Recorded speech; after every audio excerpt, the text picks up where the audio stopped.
पैसे के बलबूते पे हो चाहे राजनीतिक बलबूते पे हो, इस मामले को दबाया जा रहा है और एक गरीब बाप को जो है न्याय नहीं मिल रहा है। संगठन के नेता बुरा मानेंगे, जो संगठन बना रखे हैं जो आजकल प्राइवेट, उन लोगों ने क्या अपनी रोटियां सेकने के लिए सभी जातियों को अलग अलग डिवाइड कर दिया है, जिससे हम एक होकर न्याय नहीं मांग सकते हैं। सरकार हो चाहे पुलिस प्रशासन हो, ये कहीं ना कहीं इस मामले को गोलमाल कर रही है। सब इतने सारे लोग मिलके न्याय दिला रहे हैं, तो न्याय की कोशिश कर रहे हैं, तो बिल्कुल न्याय मिलेगा जी। कि हम डिवाइड कर देते हैं, ये जाट है, ये राजपूत है, ये ब्राह्मण है, ये एससी है, ये एसटी है, इससे क्या फिर हम एक नहीं हो पाते हैं। वो किसी समाज का बच्चा नहीं था, वो 36 कौम का बच्चा था। क्यों दबाव का क्या, वो तो सोच रहे हैं कि भाई ये कर भी क्या लेगा, भाई पुलिस अपनी है, न्याय प्रणाली अपनी है, सरकार भी अपनी है, तो कोई क्या कर लेगा, दौड़ दौड़ा के बंद हो जाएगा, ऐसा सोच रहे होंगे। आप समझिए कि घर में एक चिराग होता है और वो चिराग ही बुझ जाए तो उस पर क्या बीतती है। तो जब मैं यहाँ बोल रही थी तो मतलब मेरा गला भर गया था कि एक बच्चा, मतलब एक 24 साल का जवान यदि किसी माँ का चला जाए तो ये समझ लो कि वो माता पिता मर चुके हैं। क्षत्रिय समाज हमेशा जाट समाज के साथ खड़ा था, क्योंकि ये दो ही मार्शल कौम है जो हमेशा साथ खड़ी रहती है। नमस्कार, मैं अजय कुमार, आप देख रहे हैं बोल हिंदुस्तान। बोल हिंदुस्तान राजकुमार जाट हत्याकांड पर लगातार आवाज़ उठा रहा है और प्रदेश के तमाम मंत्रियों से लेकर विधायक सांसदों तक, विधानसभा से लेकर संसद तक ये मामला उठा चुके हैं। सीबीआई जांच की मांग इसका परिवार लगातार पहले दिन से कर रहा है, लेकिन मजाल है सरकार की आंखें खुली हो। और आज जयपुर राजधानी में सैकड़ों की तादाद में लोग इकट्ठे हुए, राजकुमार को श्रद्धांजलि दी गई और एक बार फिर सीबीआई जांच की मांग उठी है। और ये मामला केवल जाट समाज का नहीं है, सारे समाजों के लोग यहाँ इकट्ठा हुआ।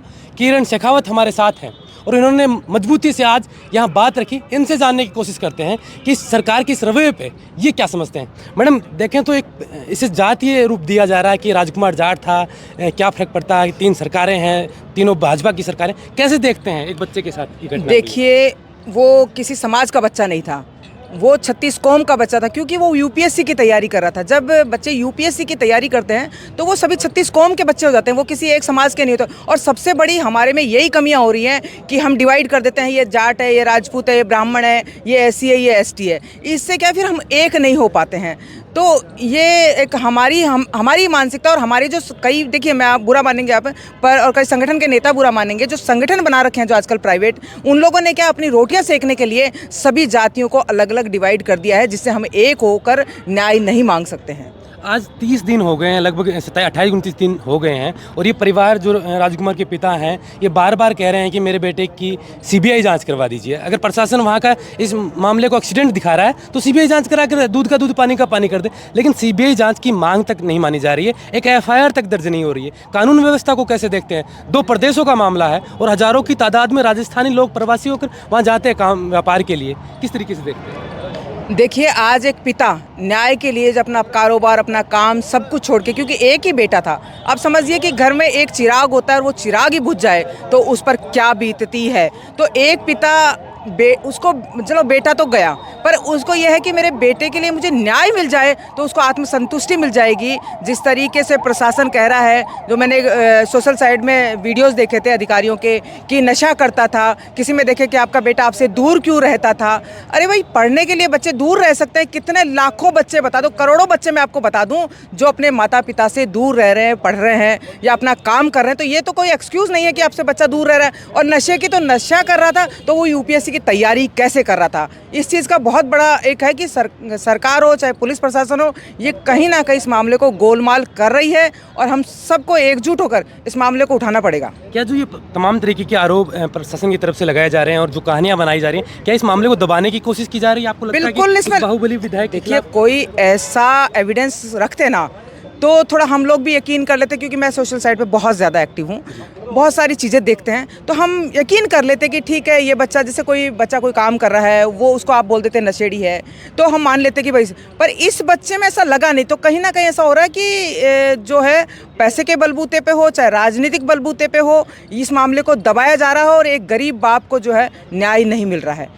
आज देखें तो सैकड़ों की तादाद में यहाँ जयपुर शहीद स्मारक पे लोग इकट्ठे हुए और यहाँ श्रद्धांजलि देकर एक बार फिर वो सीबीआई जांच की मांग कर रहे हैं। आपको क्या लगता है, अगर मैं समाज की बात करूँ तो जो क्षत्रिय समाज है वो इस मामले को लेकर इस परिवार के साथ कैसे खड़ा रहेगा? देखिए, क्षत्रिय समाज हमेशा जाट समाज के साथ खड़ा था, क्योंकि ये दो ही मार्शल कौम है जो हमेशा साथ खड़ी रहती है। ये हम किसी के बहकाव में आके नहीं कहते कि समाज नहीं खड़ा है। अब मैंने जैसे आपके ही चैनल के माध्यम से बोल हिंदुस्तानी के लाइव से मुझे पता चला, मैं तुरंत ना भाग के आई और यहाँ पर बैठी हूँ। तो क्या होता है कि लोगों को पता चले तो वो बिल्कुल आते हैं, और क्षत्रिय समाज यहाँ नहीं तो सोशल साइड पे आपके साथ सपोर्ट में खड़ा है और हमेशा खड़ा ही रहेगा। किरण जी, एक माँ होने के नाते मैं जानना चाहता हूँ उस माँ की पीड़ा कैसी होती होगी कि आज 30 दिन से ज़्यादा, 1 महीने से ज़्यादा हो गया और उसके बच्चे की अभी ना तो कोई सीबीआई जांच की मांग हो रही है, ना मांग मानी जा रही है, ना एफआईआर तक दर्ज की जा रही है। उस परिवार का क्या गुजारा बसारा होगा, उसका व्यापार वहाँ से बंद हो चुका है, कैसे देखते हैं आप? देखिए, मैं एक माँ हूँ, तो एक माँ होने के नाते मैं एक माँ का दर्द समझ सकती हूँ। जब मैं यहाँ बोल रही थी तो मतलब मेरा गला भर गया था कि एक बच्चा, मतलब एक 24 साल का जवान यदि किसी माँ का चला जाए तो ये समझ लो कि वो माता पिता मर चुके हैं, उनके अंदर कुछ भी नहीं है। क्योंकि एक 20 साल से बड़ा हो जाता बेटा तो ये सोचते हैं अब बेटे की सगाई आएगी, बेटे की शादी करेंगे, पोते पोते होंगे, बहुत सारे सपने होते हैं। आज वो सपने सारे एक माँ के चूर चूर हो गए। बाप तो फिर भी क्या नाम कहीं ना कहीं, पर माँ जो है, माँ किसको कहे और किस तरीके से अपने जो आंसू है किसको बयां करे, वो तो औरत एक जिंदा लाश है, एक माँ तो जिंदा लाश है। क्योंकि मैं एक माँ हूँ इसलिए समझ सकती हूँ। आज मेरे बच्चे का कोई बात हो जाए तो मतलब ये समझ लो कि मरे बराबर लाश है हम लोग। बिल्कुल, ये किरण शेखावत थी और राजकुमार के पिता हमारे साथ हैं। लगातार हम इनसे बातचीत कर रहे हैं। आज जयपुर में सैकड़ों की तादाद में लोग आए हैं राजकुमार के समर्थन में, और फिर से देता हूँ सर, सबको हर दिल से स्वागत करता हूँ। मेरे बच्चे के न्याय में सब लोगों ने मेरा साथ दिया। अभी तक आपके जिन भी नेताओं ने बात उठाई है, संसद में ये मामला 2 बार उठ चुका है, 2 सांसदों ने उठाया है, विधानसभा में ये मामला उठ चुका है, फिर भी प्रशासनिक रूप से कोई कार्रवाई के लिए आपके पास प्रशासन के कहाँ कार्रवाई कर रहे हैं प्रशासन? अभी तक तो उन्होंने एफआईआर तो भी की नहीं। 19 दिन निकलने के बाद उन्होंने खाली एनसी लाई, जो सिंपल जो मारपीट गाली गलौज होती है ना, इस तरह से उन्होंने किया। जबकि मैं पहले दिन से ही कह रहा हूँ मेरा बच्चे का मर्डर हो गया है। तो उनका दबाव बनाया जा रहा है अभी इस मामले को लेकर। दबाई क्या, सुनने ही तो नहीं हो रही, कोई सुनी तो नहीं रहा है। वो लोग ऐसा सोच रहे क्या कर लेगा ये, दबाव का क्या? वो तो सोच रहे हैं कि भाई ये कर भी क्या लेगा, भाई पुलिस अपनी है, न्याय प्रणाली अपनी है, सरकार भी अपनी है, तो कोई क्या कर लेगा, दौड़ दौड़ा के बंद हो जाएगा, ऐसा सोच रहे होंगे शायद। लेकिन आज ये लोग इतने इकट्ठे हुए, फिर एक बार सीबीआई जांच की हाँ, तो बिल्कुल ये इससे मेरे को उम्मीद बंदी है, मेरे को विश्वास हो गया है कि मेरे को न्याय मिलेगा। सब इतने सारे लोग मिलके न्याय दिला रहे हैं, तो न्याय की कोशिश कर रहे हैं, तो बिल्कुल न्याय मिलेगा जी। क्या ये राजकुमार के पिता थे जो लगातार 1 महीने से भटक रहे हैं, दर दर की ठोकरें खा रहे हैं। भीलवाड़ा की सड़कों से लेकर जयपुर की सड़कों पर हजारों की तादाद में लोग आंदोलन कर रहे हैं, प्रदर्शन कर रहे हैं, और फिर वही मांग, एक ही मांग, सीबीआई जांच हो राजकुमार की, और न्यायिक जांच में दूध का दूध पानी का पानी हो, जो दोषी हो उस पर कार्रवाई हो। बहरहाल इस वीडियो में इतना ही। आप देख रहे थे बोल हिंदुस्तान, मैं अजय कुमार, नमस्कार।